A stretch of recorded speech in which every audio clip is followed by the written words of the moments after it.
Hey y'all, it's Amanda. Welcome back to my channel, and today we're going to talk about romantic suspense.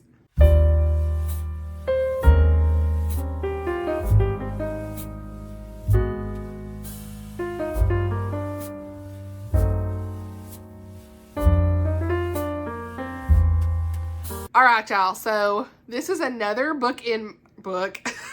Okay, let's start over. This is another video in my book recommendations series here on my channel that I've been doing recently. I will link the ones I have done so far down below. I already did a contemporary romance one, so I will link it down below as well. So I don't know if I'm going to do like a revised one or not. I don't know. We'll see. But I kind of want to read a little bit more before I do that. Another one. Maybe next Valentine's Day, maybe I'll do another one. But I've done historical fiction, biblical fiction, fantasy, fairy tale retellings, that kind of thing.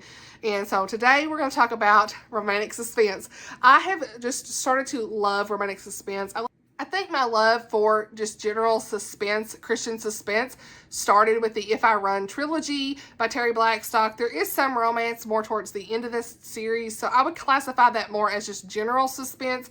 But just that alone, I read that trilogy in like a week, and I was hooked at that point. And I knew I wanted some more romantic suspense in my life. And I actually maybe had read, I think, this book before then, but Submerged by Danny Petrie is the first one on the list here.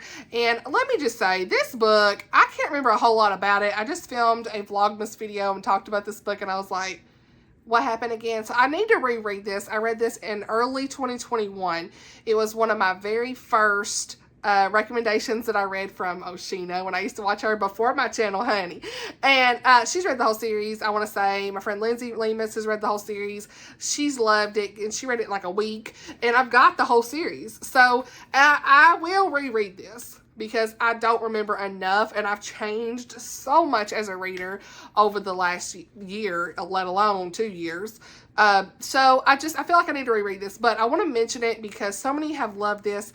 I do remember loving this at the time. It's got a really great romance, and there's a lot of secrets. It's fast paced. It's set in Alaska. I love an Alaska setting, and yeah, I can't say too much because I don't remember a ton, but the main girl's name is Bailey, and she's definitely got a past. I do remember a little bit about her past now that I'm talking about it. I need to reread it. That's all I can say. The main guy's named Cole. And so Bailey kind of comes back into town to bury a loved one. Was it her aunt? Somebody died in a plane crash. And she comes back, and there's all this stuff that comes up. And the story goes on from there with her and Cole. They had like a past together as well. She kind of broke his heart. That's it. That's all we need to know. It's a good, fast-paced romantic suspense story, and I highly recommend this. And then I want to talk about Targeted. This is a novella collection. My buddy read this with my friend Alicia from For the Love of Christian Fiction, and I had so much fun reading this with her. I think that this book is really great to kind of get your feet wet with these authors. Like, I know that you probably get more out of this if you've read their other stories, because these are like side characters from her primary stories, I want to say. But again, it doesn't like spoil anything from the main story from what I understood. It's just, I think that you might get more out of it if you read their other books where they appear in their stories. But overall, I kind of got a feel for Lynette Easton, Lynn H. Blackburn, and Natalie Walters, okay? I want to read more of their books. I've actually got in my in my TBR cart tour a ton of romantic suspense I need to read. That's part of the reason I didn't go over there and just grab all of them and talk. That's like a shelf spotlight. I will link that video down below. There's a lot on my TBR for romantic suspense, like Life Flight. I know I've got some Lynn H. Blackburn, Natalie Walters. I've got one, Lights Out, I think it's called. There's just a lot that I need to read on my shelf that's romantic suspense. And this was a really nice one to kind of see if I like their writing style. And the first novella was On the Run by Lynette Easton. I gave that one 3 stars. That one's about, I'm looking at my notes because it's been a while. Forgive me. But it follows a 24-year-old named Daria. She's an FBI analyst who's on the run from Russian mobsters, and they're trying to kidnap her for some unknown reason. She's certain that it's related to her father who passed away because he was a former Russian mob leader. And so there's all this stuff. Someone's broken into her home and busts out of her home. I remember that. It was crazy. Attacks her. She's left with a stab wound, has to go to the hospital. It's the whole thing. And she ends up driving 8 hours, and then she ends up stopping randomly at this hospital in North Carolina. And so there she meets this doctor named Riker. Things get kind of crazy, and Riker flees with her and all this stuff. So, yeah, I think the reason I didn't love that as much is because it was a bit unrealistic of him to just, like, up and leave his job. But, like, it was a good story. You know? But it was kind of like, it's the love a little bit. The next one was better. Okay, it was called Deadly Objective by Lynn H. Blackburn, and it followed Emily Dixon. She's a physical therapist, and we have a Secret Service agent named Liam, and they have a really great connection together, and I think that's what I was missing in the first one with these characters, but they, you know, kind of hit it off. They have this relationship. They're working together to keep the vice president's 16-year-old son safe. And the family's attacked and everything kind of goes on from there. So I really liked it, and it was a lot of fun. And we got to see kind of like her in the great outdoors, and she's not a camper girl. Honey, I'm not a camper girl really, so I can relate to some of that. They had a lot of great chemistry. So the third novella was Caught in the Crosshairs by Natalie Walters, and I gave it 5 stars. It was my favorite out of all. It had like just the right amount of suspense and romance for me. It was centered around the CIA officer named Claudia and this army officer named Ari. Claudia, she gets like this mysterious phone call, and they tell her she needs to hurry up and run to Prince Muhammad's place.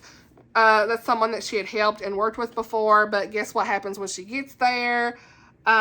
He did. So she's like in like a compromised situation.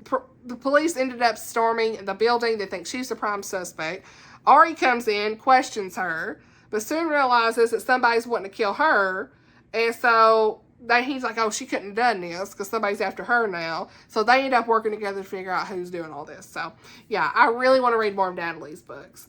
I really do. Like, I keep meaning to, and I never get there. So I need to do that because I just remember really liking her writing style. So this is a really good novella collection to decide if you think you would like these authors and their writing styles. Next on my list is Counterattack by Patricia Bradley. I had never read her before until this year. She was a new to me author, and I absolutely loved this book. I cannot wait for the next one in the series. Has a lot to do with chess. There's a pawn on the cover or whatever you want to call it. I don't know much about chess, but other than that, I still really liked it. Even though there's a lot of chess stuff in this, I was still on the edge of my seat with this, okay? So, yeah, there was a lot of great action, nonstop, and there was just stuff happening at all the times, and that's what I need in a romantic suspense. I want something happening all the time, so I could be, like, flipping the pages real quick. It's a fast read, all that stuff. There's a small town in here. It's set in Tennessee. You already know. You're a Tennessee girl over here. I was happy about that. And there's a second chance romance in this. I loved it personally, but that's me. Yeah, so since I live in a small town in Tennessee, love all things Southern. We have some grandparents in here. Hospitality. I was here for that. You know, it's just like that small town living that grows on you. This was it. And yeah, I definitely want to read the next book in the series that comes out, I think, next year. And this was all about Alexis Stone, and she is undercover. She's an interim, was it sheriff? Yeah, in Russell County, Tennessee. I really like the introduction to this. She's undercover, and like there's a serial killer investigation that they're doing for the Queen's Gambit killer, okay? And so she's on the case, and she runs into her old high school sweetheart, honey, and he's like, there she is, what? And so he realizes real quick, because they're both in the police force, he's somewhere else in a different town, but he's like, oh, they're in their 30s now. Kind of like, oh, she's undercover, so I need to act like I don't know her. His name's Nathan Landry, and a lot of things happen real quick where she ends up getting hurt. Somebody tries to take her out. They kill him, but it's like first chapter, so you know that is not the Queen's Gambit killer. They're like, was that him, honey? It ain't him. That's a first chapter. We know better. We readers know what they doing. And so she's in the hospital, not supposed to be working, but you know what? Pieces of the puzzle start to come together, and she's the one starting to be in danger, and we need to know. So, yeah, I really liked how Alexis and Nathan worked together. I remember loving that. Like, seeing them come together after being away for so long. That's a little bit unrealistic, I know, but, like, I still liked it for the story it was, because, you know, most time people would have found, you know, been with somebody else probably. Both point of views were in this. love that. You don't always get the both point of view, okay? Love that. I did figure out who the killer was, though. I will say that. But I was happy about that. I get excited when I'm like, hey, we love to see it. It don't spoil nothing for me. I'm happy about that. So, yeah, highly recommend this. All right, so the next one I'm going to talk about is more like a series, and it is Edge of Dusk, Dark of Night, Break of Day by Colleen Coble. Solid 4 to 5 star romantic suspense series. Y'all got to read this. Like, it's going to keep you on the edge of your seat. I've talked a lot about this over the last 6 months. Oshina has also read it as well. Me and her both really enjoyed it. Had a good time with them. Lots of family drama. Okay, I picked this up from her rec, and I was so glad. Great audiobooks. Highly recommend the audiobooks. The narrator just truly keeps you, like, invested in the story. I don't own the copies of these, but you know, I don't know if I ever will, because I don't know that I would reread them, but I highly recommend them because I think that they are just really great romantic suspense stories. They don't have a ton of faith, but it's like natural faith, I will say, in the story that I liked. And Trilogy is about Annie Pederson, and she's a law enforcement ranger. Her life has been turned upside down. Her sister went missing many years ago. She was kidnapped right there on the lake when she was little. She's been through a lot of additional trauma with the loss of her husband and parents in a boating accident. And, you know, she has a little girl. And so there's just so much she's trying to keep the little girl safe. And, you know, she's just had a lot of trauma over the years. There's some remains that come up, and that kind of opens up a cold case. There's new remains that come up that opens a new case. And then investigations start to take place. And there's all these, like, campsites and stuff where people, like, go missing or end up dead, that kind of stuff. Like a, you know, like I said, a ranger. And so things get crazy because her first love, named John, he returns to town. He becomes kind of like a suspect in one case, so he's trying at first to kind of clear his name, but we see how he's rekindling his relationship with Annie, and I really like the way that this second chance romance was done. It was very natural to me, and I loved them together. They are a good duo. I said that in another tag. 35% though, when the drama comes in, the tea in this. There's a lot of tea in this. You're like, what? I need to know. What?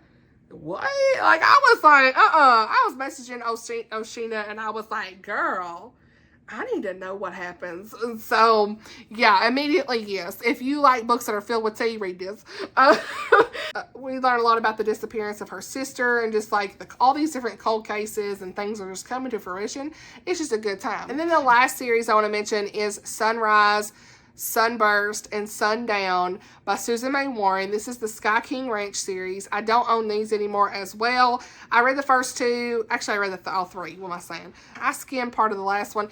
I didn't love I should have DNF'd it. Let's just say that. I was reading it for review.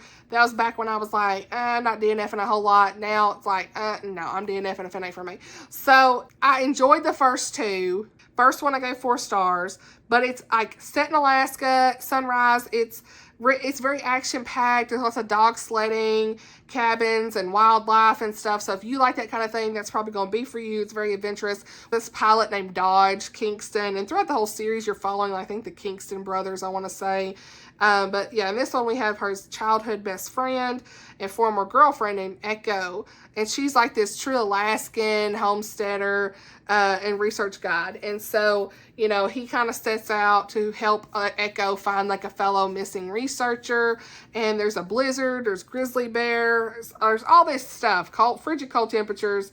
So this will be a good winter read, honestly. I didn't put this in my winter recommendations video that I just filmed for Vlogmas, but I definitely think this will be a good winter read. So I'm telling you now, if you are someone who wants to read a good romantic suspense with these elements in it, okay? This one had some nice faith elements about God being our protector, and he's always looking after us in certain situations, even when you don't see it, you know, and his plan. I did really appreciate that. I don't know. I really like a good Alaska story, and that was probably my favorite parts of it, more so than the characters. So, and the suspense element of it. So, yeah, we have that. And then book 2 is called Sunburst, and I gave it 4.5 stars. I'm looking at my notes here. Read this last year, I want to say. Yeah. It had a lot of suspense and action. This one follows more so the Navy SEAL, and what they call him, they call him a bachelor, honey, named Ranger Kingston. So another Kingston brother, and Naomi. And their relationship was short-lived for a few weeks. So it's kind of instant love a little bit, but like, I definitely connected a little bit more with them because of the situation of like him rescuing her in a Nigerian camp or something like that, because she was taken hostage. So like, I like a good hostage situation story to kind of figure out are they going to get there? Are they going to get to him? All that stuff. And, you know, everything kind of takes off from there. They're trying to escape Nigeria pretty much alive away from these people that kidnapped. He's trying to save his brother Colt from terrorists, I want to say, too. So there's a lot of that going on here. So if that sounds interesting, it's definitely going to, like, keep you on the edge of your seat, you know. The only reason I didn't give this 5 stars, I think, from what my notes say, was there was a lot of this will they, won't they stuff.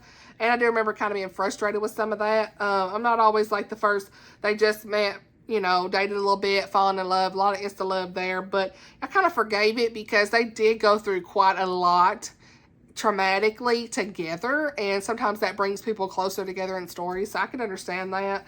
You know, they're both very protective of each other.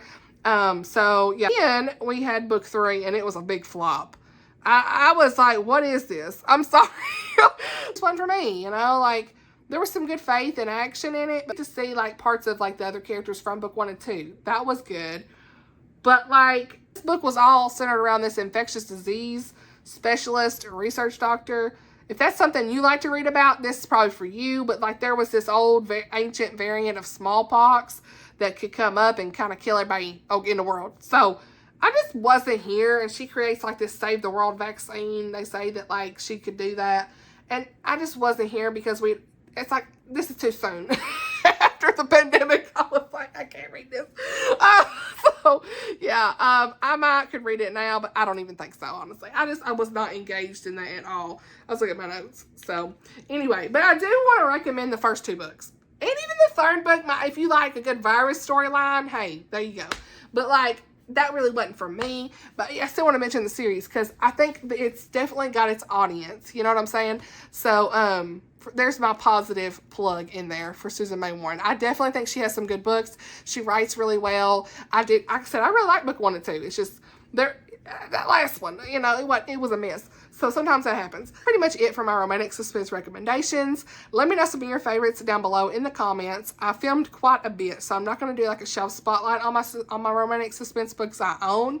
But there will be a bookshelf tour coming in December, so you'll get to see them there for Vlogmas. So yeah, thank you all for watching. I hope you enjoyed this video, and I'll see you all in my next one. Bye, y'all.